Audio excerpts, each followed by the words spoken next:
The man who first argued that the continents are moving under your feet was not a geologist. He was a weatherman. He forecast storms. He went up in balloons to measure the wind, and he crossed the Greenland ice behind a dog sled. And in his spare time, this outsider walked up to the most respected geologists alive and told them that everything they believed about the map of the world was wrong. They laughed at him for 20 years. Then he died out on an ice sheet, still defending it, 3 decades before anyone could prove he was right. It started with a map. Pick one up and find the Atlantic. Look at the bulge of Brazil, and then look at the notch under West Africa, where that bulge would fit. They match. The fit is almost exact. The two coastlines slot together like the torn halves of a single sheet of paper. Almost every child sees it, and then forgets it. But in the winter of 1910, a 30-year-old German named Alfred Wegener was laid up sick in bed with a brand new atlas, and he saw it, and he held on to it. Here's the strange part. You already know how this ends. You learned it in school, flat, as a fact with no argument attached. The continents drift. They were once joined together in a single giant landmass. The map is a movie playing in extreme slow motion. Nobody ever told you this was once in doubt, that it was one man's heresy, that he was mocked by the finest geologists of his generation, or that he died on the ice with the whole field still calling his idea a fairy tale. Wegener's story is, to me, the cleanest example there is of something genuinely uncomfortable. A science can look at a correct idea, examine it honestly, and throw it out for reasons that made complete sense at the time. This is not a story about stupid experts. That's the lazy version, and it's wrong. The men who tore Wegener apart were, most of them, being careful. That's the part that actually hurts. So here's my promise to you. The thing that finally proved him right came from the last place anyone was looking, the bottom of the ocean, delivered by people he never met, decades after they buried him in the snow. And when it arrived, it didn't just rescue his idea, it rebuilt all of geology around it. To see why they fought him so hard, you have to understand the problem he walked into. For more than 100 years, geologists had been pulling the same fossils out of continents, separated by whole oceans. There was an extinct fern called Glossopteris. Its leaves pressed into stone in South America, in Africa, in India, in Australia, and in Antarctica. 5 landmasses that today are scattered across the planet. A small freshwater reptile called Mesosaurus turned up in Brazil and in southern Africa, and nowhere else on Earth. A freshwater animal. The open ocean would have killed it. And the mountains did it too. A range of a certain age and structure runs up the east coast of North America, stops dead at the water, and then picks up again on the far side of the Atlantic, in Scotland and Norway. Same age, same rock. As if someone had ripped a page in half and the lines of print still ran straight across the tear. There was more. Scars left by ancient glaciers sit today in India and Africa, close to the equator, in places far too warm to have ever grown an ice sheet on their own. Coal, which forms in steaming swamps, lies buried under the frozen ground of Antarctica. Everywhere Wegener looked, the climate recorded in the rock belonged somewhere else. So how does the same fern end up on 5 continents? The geologists of the day had an answer, and it was a reasonable one. Land bridges. They pictured enormous necks of land, once connecting the continents, over which the plants and the animals had walked, and which had since collapsed and sunk without a trace beneath the oceans. It sounds ridiculous now. In 1910 it was the careful, conservative option. Everyone knew the Earth was solid rock, and continents were the most fixed, permanent things a person could imagine. A sinking land bridge bent the rules far less than a wandering continent did. If you had to move a fern across an ocean, and you were certain the continents had always sat exactly where they sit now, the bridge was the sober solution. The whole field believed it. Wegener's answer was heresy. The land bridges were a fantasy, he said. The reason the coastlines match, and the fossils match, and the mountains match, is that they were once a single coastline, a single population, a single mountain range. The continents had all been joined into one enormous supercontinent, and they'd broken apart and drifted, slowly, to where they sit today. The idea had been nagging at him since he first stared at that atlas. What turned it from a daydream into a mission was a scientific paper. In the autumn of 1911, browsing the library at the University of Marburg, he came across an article listing fossils of the same plants and animals found on opposite shores of the Atlantic.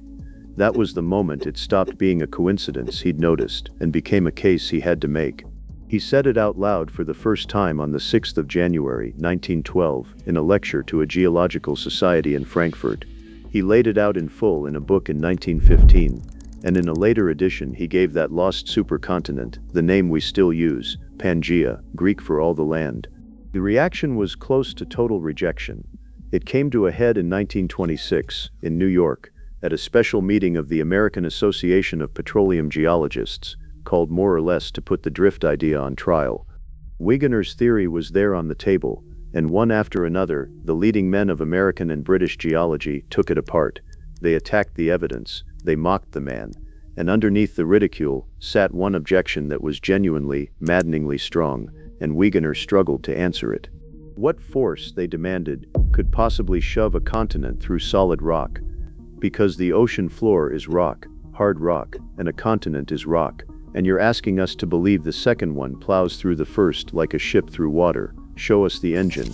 One geologist, quoted in the published papers from that era, put the whole mood into a single sentence. If we are to believe Wegener's hypothesis, he said, we must forget everything which has been learned in the last 70 years and start all over again. That was the verdict. To accept Wegener, you'd have to throw out the textbook, so the field threw out Wegener. By the end of the 1920s, in the mainstream of the science, continental drift was a dead idea with a foreign accent. So who was he, this man they laughed out of the room?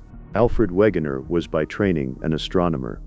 He earned his doctorate in astronomy in Berlin in 1905, and then walked away from the stars almost at once, because what really gripped him was the sky closer to the ground.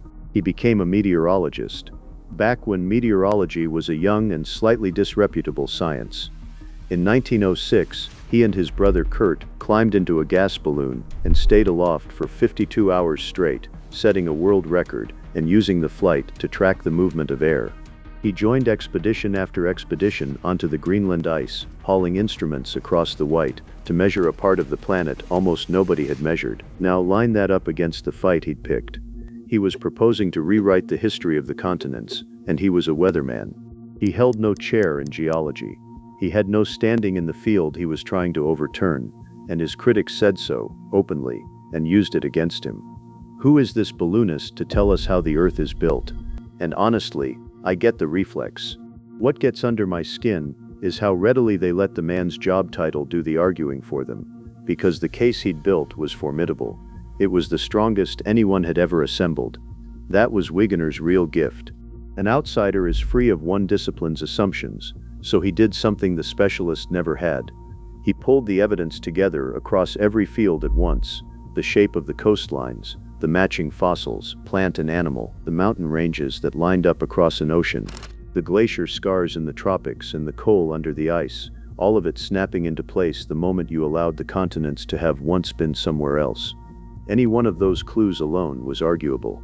Stacked together, pointing the same way, they made the strongest case anyone had ever built that the continents move. But there was a hole in it, and it was the hole his critics kept their fingers pressed into, and they were right too. Wegener could describe the movement in detail, and there his case ran out. He knew the continents had traveled. The force behind it stayed beyond him. He grasped at the forces he could find: a faint centrifugal drift away from the poles, a pull from the tides, and the physicist ran the numbers and laughed, because those forces were thousands of times too weak to push a continent anywhere. The most formidable of them, the British geophysicist Harold Jeffreys, showed with hard math that the Earth was simply too rigid for Wegener's mechanism to work at all. And Jeffreys was right. Wegener had the fact and lacked the force. He knew what had happened and couldn't say why. And in that room in 1926, the why was the only thing his opponents could see. He carried on anyway. He kept revising the book, kept defending the idea, kept answering his critics into the late 1920s. And then the Arctic pulled him back one last time. In 1930, Wegener led his fourth expedition onto the Greenland ice sheet, It was an ambitious program, a chain of stations to measure the ice and the weather across the interior year-round, including one station called IJsmitte, meaning mid-ice, planted in the dead center of that frozen desert. And it went wrong almost from the start. The weather was savage, the supply runs fell behind. The team out at IJsmitte was short of the food and fuel it needed to survive the winter, and it was too far in to reach easily. So Wegener did the thing the leader does. He put together a small party and set out across the ice himself, in worsening cold, to carry supplies to the men in the middle. He reached IJsmitte on the 30th of October. The next day, the 1st of November, was his 50th birthday. And then he turned around to go back to the coast, with one Greenlandic companion, a young man named Rasmus Wilhelmsen, and the temperature falling toward 50 below. He never made it. Somewhere on the return, out on the open ice, his heart gave out. He was a heavy smoker, the exertion in that cold was murderous, and it killed him at 50 years old. I think about that walk more than I expected to. A man dragging supplies to save other people, dying in the dark of a place he had chosen to love, with the idea he'd given his life to still in disgrace back home. Wilhelmsen buried him carefully in the snow, marked the grave with a pair of skis stood upright, so it could be found again, and set off alone for the coast. Wilhelmsen was never seen again. Wegener's body was found the next spring, exactly where his companion had left it, the skis still standing. He died with his idea in disgrace. In 1930, continental drift was a discredited theory the serious people had moved on from. The confident, mainstream expert position was that the continents were fixed, that Wegener had been a talented amateur chasing a mirage, and that the matter was closed. If you'd polled the geologists of the world the year he died, the overwhelming answer would have been that the man frozen on the Greenland ice had been wrong. They were about to be overtaken by the ocean. For 20 years after his death, the idea sat where he'd left it, mostly dismissed.